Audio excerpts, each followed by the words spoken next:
안녕하세요. 달달 책마루입니다. 오늘 함께할 책은 400만 밀리언셀러 설득의 심리학의 저자 로버트 치알디니, 그리고 세계적 석학인 더글라스 캔릭, 스티븐 뉴버그가 함께 쓴 사회 심리학입니다. 인간의 행동은 수수께끼 그 자체이죠. 폐지 죽는 할머니가 전 재산을 기부하는가 하면 처음 보는 사람을 구하기 위해 희생을 감수하는 이들도 있습니다. 매사에 빈틈없던 사람이 이상한 종교에 심취하고 벌레 한 마리에 벌벌 떨던 사람이 잔혹한 살인을 저지르기도 합니다. 단순히 개인의 성향이나 기질만으로는 이해하기 어려운 이런 행동을 어떻게 받아들여야 할까요? 세계적인 심리학자 로버트 치알디니와 더글라스 캔릭, 스티븐 뉴버그가 인간과 사회에 관한 거의 모든 궁금증과 질문에 답을 하는 책입니다. 책 내용 중 일부를 읽어드리겠습니다. 제1장 일상의 수수께끼를 푸는 열쇠. 가난했던 싱글맘이 기부천사가 된 이유. J.K. 롤링. 대학을 졸업하고 몇 년이 지나도록 조이스의 삶은 꼬여갔다. 그녀는 당시 상황을 이렇게 회고한다. 나는 어마어마한 실패를 겪었다. 지극히 짧았던 결혼 생활은 파탄이 났고 직업도 없이 혼자 아이를 키웠으며 노숙자만 아니었을 뿐이지 영국에서 가장 가난하게 살았다.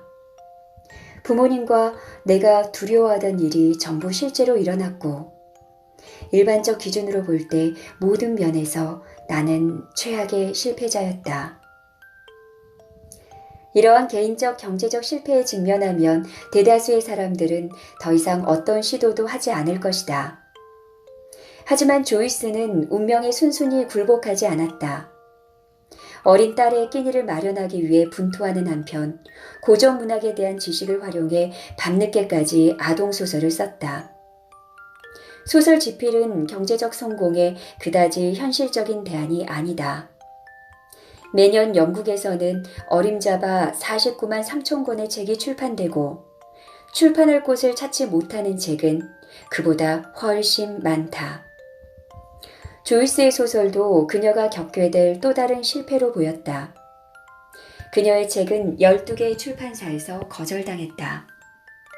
그러던 중 13번째 출판사에서 그 책을 받아주었다. 편집자는 조이스에게 1,500파운드를 선인세로 제시하며 아동서적으로 돈을 벌 수 있을 것 같지 않으니 소설을 쓰는 대신 직장을 구해보라고 조언했다. 하지만 상황이 불리해 보였음에도 조이스의 책은 서점에서 꽤 잘 팔렸다. 조이스는 직장을 구하는 대신 후속 작품을 썼고 그건 역시 상당한 매출을 올렸다. 그렇게 가난에 쪼들리던 싱글맘은 몇 년 만에 포천의 억만장자 목록에 올랐다. 이 이야기의 주인공인 조이스는 해리포터 시리즈의 작가인 J.K. 롤링이다. 가난하게 살던 롤링이 힘들게 번 돈을 차곡차곡 모았다면 그것은 그리 놀라운 일이 아니었을 것이다. 큰 돈을 벌기 시작한 사람들은 세금을 그토록 많이 내야 한다는데 덜컥 놀라고 세금을 절약할 방도를 찾아 나서는 게 일반적이다. 하지만 롤링은 그러지 않았다. 자랑스럽게 세금을 냈을 뿐 아니라 남은 재산 가운데 많은 금액을 기부하기 시작했다. 한 번에 1,500만 달러를 기부한 적도 있었다. 그리고 그런 일은 여러 번 이어졌다. 기부를 너무 많이 한 나머지 포천의 억만장자 목록에서 빠질 정도였다. 재정적으로 엄청난 성공을 이룬 후 롤링은 하버드 대학교 졸업식 연설자로 초청받았다. 졸업생 중에는 앞으로 백만장자와 세계적 지도자가 될 학생들이 많았다. 롤링은 졸업생들에게 어려운 일을 수행할 능력과 지성, 소양을 자신만을 위해 쓰지 말고 세계 도처에서 고통받는 수천 수만의 힘없는 사람들의 처지를 개선하는 데 사용해달라고 부탁했다.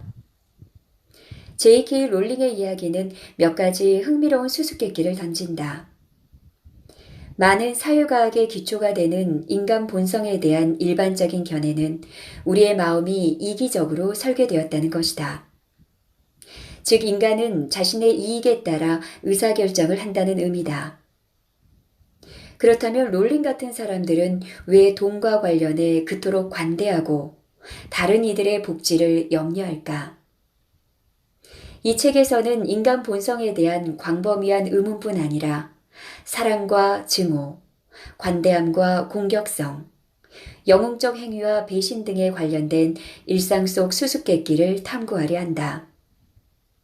왜 어떤 사람에게는 관대하고 다정하게 대하고 어떤 사람에게는 방어적이고 공격적으로 대하게 될까? 부모의 사랑과 대비되는 낭만적 사랑의 본질은 무엇일까? 왜 어떤 사람은 J.K. 롤링처럼 결혼한 지 몇 달 만에 파경을 맞고 어떤 사람은 평생을 해로할까? 어떻게 하면 직장 동료의 협조를 얻어낼 수 있을까? 왜 어떤 사람은 더 훌륭한 지도자가 될까?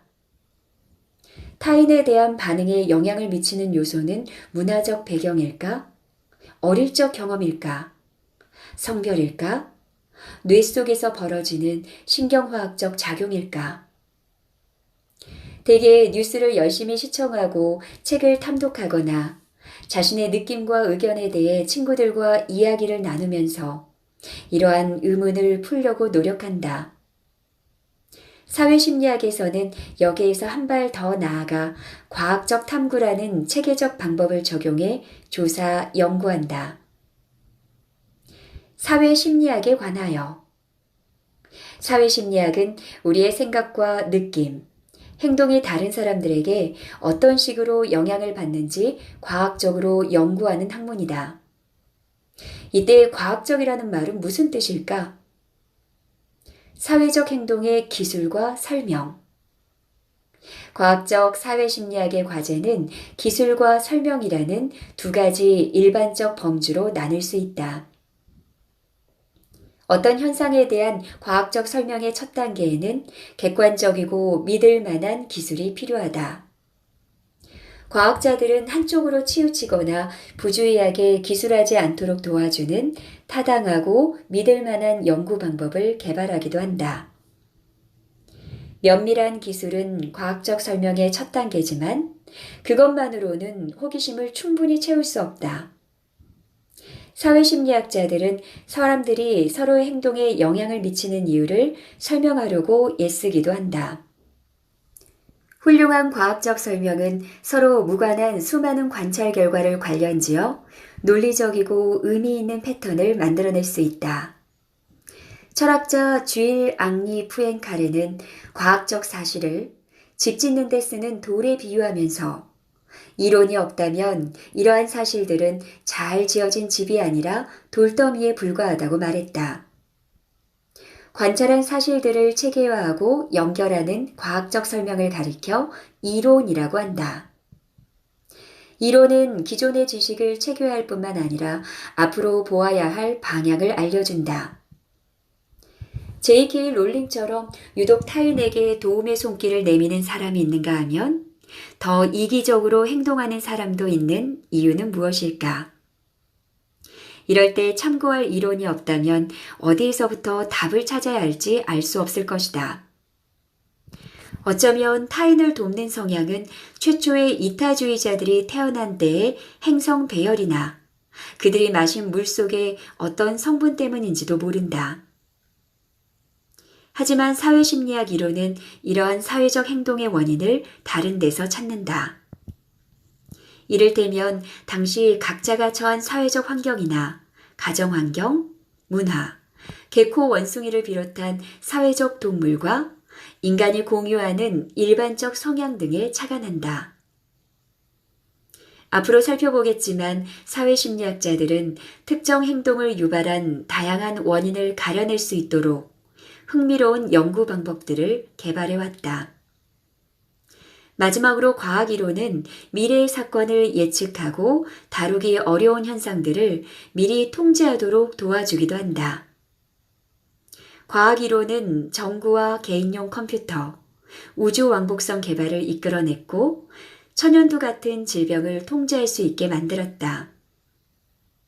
앞으로 살펴보겠지만 사회심리학 이론은 사람들이 폭동이나 사이비 종교에 가담하는 이유를 비롯해 이해하기 어려운 편견과 호의, 애정의 근원 등에 대해 유용한 정보를 제공한다.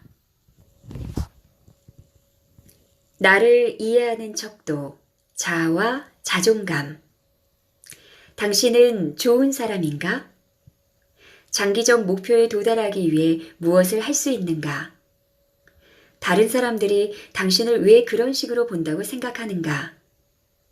이런 질문에 맞는 답을 찾는 가장 쉽고 자연스러운 방법이 있다. 바로 스스로에게 물어보는 것이다. 인간은 다른 동물과 달리 자기 성찰적인, 즉 자신에 대해 많이 생각하는 존재다. 왜 우리는 이토록 자신에게 집착할까? 자기 성찰을 통해 우리는 자신에 대해 알고 행동을 통제하고 자신을 다른 사람들에게 더욱 효과적으로 드러낼 수 있다. 이 책에서는 자아의 영향에 대해 계속 탐색할 것이다. 여기에서는 몇 가지 주요 개념을 간단히 소개하고자 한다. 나는 누구이며 자신에 대해 어떻게 느끼는가? 자아 개념과 자존감. 나는 누구인가? 잠시 자신에 대해 생각나는 대로 써보라. 내용은 앞서 위대한 지도자들에 대해 적은 것과 다르겠지만 항목은 거의 비슷할 것이다. 아마 과거의 행동과 자신을 나타낸다고 생각하는 일반적 특성을 몇 가지 적었을 것이다. 사실 우리는 다른 사람에 대한 지식과 마찬가지로 자신에 대한 지식을 갖고 있다. 이것이 바로 자아 개념이다. 다른 사람이나 사회적 사건과 마찬가지로 자신 역시 이해의 대상이다. 앞서 적은 내용에는 자신에 대한 태도도 포함될 것이다. 이것이 자존감이다. 자신에 대해 호의적으로 느끼면 자존감이 높다고 하고 자신에 대해 부정적으로 느끼면 자존감이 낮다고 한다. 자존감이 얼마나 높고 안정적이고 사회적 사건에 얼마나 흔들리는지에 따라 우리의 생각, 감정, 행동도 크게 좌우된다. 다중자아. 나는 하나인가 여럿인가? 위대한 지도자에 관한 상이 여러 가지 전형으로 이루어지듯 자아 개념 역시 다양한 자아를 포함한다. 이러한 자아들은 우리가 맡는 역할 및 인간관계와 관련이 있다. 예컨대 마틴 루서킹 목사는 자신을 남편이자 아버지, 지도자, 목사라고 생각했을 것이다. 자아는 현재 삶의 목표와 관련되기도 한다. 그런가 하면 미래와 관련된 자아도 있다. 이것은 앞으로 자신이 되고 싶은 이상적 모습뿐 아니라 되어야 한다고 믿는 모습, 되고 싶지 않은 모습까지도 아우른다. 킹 목사는 시민권을 지키는 강하고 유능한 투사가 되고자 했고, 아내에게 좋은 남편이자 아이에게 좋은 아버지가 되어야 한다고 생각했으며, 사람들과 멀어져 명성만 추구하는 지도자가 될까봐 두려워했다. 이러한 미래 자아가 중요한 이유는 목표를 분명히 정하고 이를 실현하기 위한 행동을 이끌기 때문이다. 예를 들어 실제 자아가 당위적 자아에 미치지 못한다고 생각하면 우리는 불안해지고 그 불안을 동기 삼아 목표를 이루기 위해 더욱 매진한다. 많은 사람들은 마틴 루서 킹 목사처럼 꿈이 있고 더 나은 세상을 그리는 그 꿈 안에서 더 나은 미래의 나를 상상한다. 정도의 차이는 있지만 우리에게는 집단적 자아도 있다. 킹 목사가 자신을 흑인인 미국인으로 보았던 것처럼 저마다 자신을 뉴요커, 여성, 유니테리언,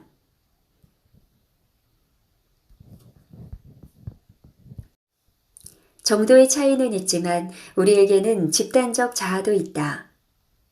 킹 목사가 자신을 흑인인 미국인으로 보았던 것처럼 저마다 자신을 뉴요커, 여성, 유니테리언 등으로 볼 것이다. 곧 살펴보겠지만 특정 순간 표출되는 자아는 그 상황에 맞춰 자아의 어떤 측면이 가장 두드러지는지에 따라 달라지는 경우가 많다. 자아 개념과 자존감은 어디에서 오는가? 자신에 대한 믿음과 느낌은 어디에서 올까?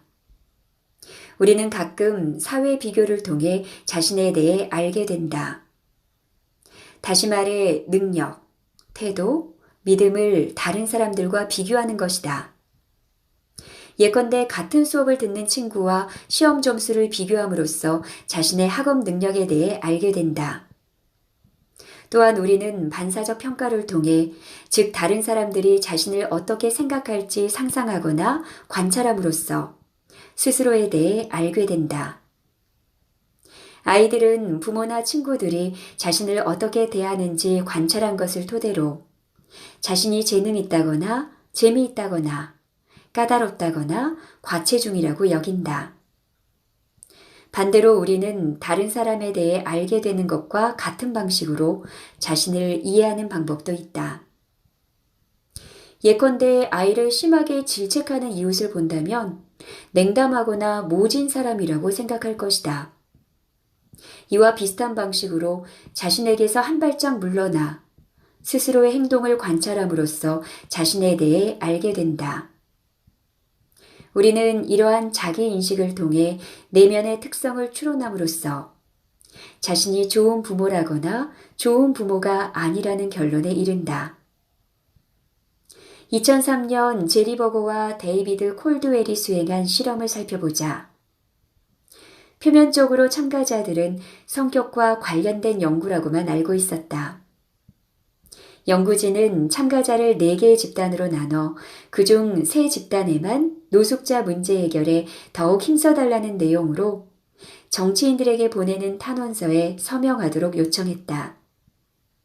첫 번째 집단은 서명만 했고, 두 번째 집단은 서명의 대가로 $1를 받았고, 세 번째 집단은 서명 후 어려운 사람들을 친절하게 도와주는 분을 만나서 기쁘네요 라는 말을 들었다. 마지막 집단은 서명에 대한 별다른 요청을 받지 않았다. 이틀 후 연구진은 모든 참가자에게 전화해서 주말에 2시간 동안 지역 노숙자 쉼터에 기부할 통조림 식품을 포장하는 봉사활동에 자원할 생각이 있느냐고 물었다. 어떠한 결과가 나왔을까? 어떤 학생들이 더 적극적으로 시간을 할애했을까? 그림에서 볼 수 있듯 서명 후 친절하다는 말을 들은 학생들이 기꺼이 시간을 냈다. 왜 그랬을까? 2가지 이유가 있었다. 첫째, 이들은 약자를 위한 탄원서에 서명한 자신의 행동을 관찰한 후 자기 인식 과정을 거쳐 자신이 남을 기꺼이 도와주는 사람이라고 생각하게 되었다. 둘째, 타인에게 친절한 사람이라는 말을 들은 후 반사적 평가 과정을 거쳐 다시 한번 자신이 남을 기꺼이 도와주는 사람이라고 생각하게 되었다. 특히 이 학생들은 서명 후 자신이 어려운 이들을 도와주는 사람이라고 응답했다. 결과적으로 노숙자를 돕자는 탄원서에 대가 없이 서명한 학생들과 서명 후 친절하다는 말을 들은 학생들이 노숙자 쉼터 봉사에 가장 적극적으로 나섰다. 이는 자기 인식과 반사적 평가에 대한 사회심리학자들의 발견과 일치하는 결과였다. 반면 서명 후 보수를 받은 학생들은 아예 서명을 하지 않은 집단의 참가자들과 지원율에서 차이가 없었다. 서명의 대가로 $1를 받은 학생들은 왜 봉사활동에 소극적으로 반응했을까? 보상을 받았으니 나중에도 같은 행동을 할 가능성이 높지 않았을까? 이 경우에는 그렇지 않다. 자기 인식 과정을 염두에 두고 예상해 보면 이들은 돈을 받고 서명한 자신의 모습을 관찰함으로써 자신이 서명한 이유가 친사회적이라서라기보다 돈 때문이라고 생각하게 된다. 실제로 해당 참가자들의 경우 봉사활동 지원율에 변화가 없었을 뿐만 아니라 자아 개념 역시 친사회적 방향으로 거의 변하지 않았다. 6장에서는 문간에 발 들여놓기라는 영향력 기법에 대해 알아볼 것이다. 사람들에게 작은 일부터 하게 했을 때 결과적으로 더 큰 일을 유도하기가 쉬워지는 원리에 대한 내용이다. 하지만 방금 살펴본 연구에 한해 말하면 여기에서 알게 된 사실은 간단하다. 우리는 다른 사람과 자신을 비교하기도 하고 다른 사람이 자신을 어떻게 보는지와 자신이 어떻게 행동하는지 관찰함으로써 스스로에 대해 알게 된다. 아낌없이 베푸는 사람, 받는 만큼 주는 사람. 주변에 항상 계산하는 사람이 있는지 생각해 보라.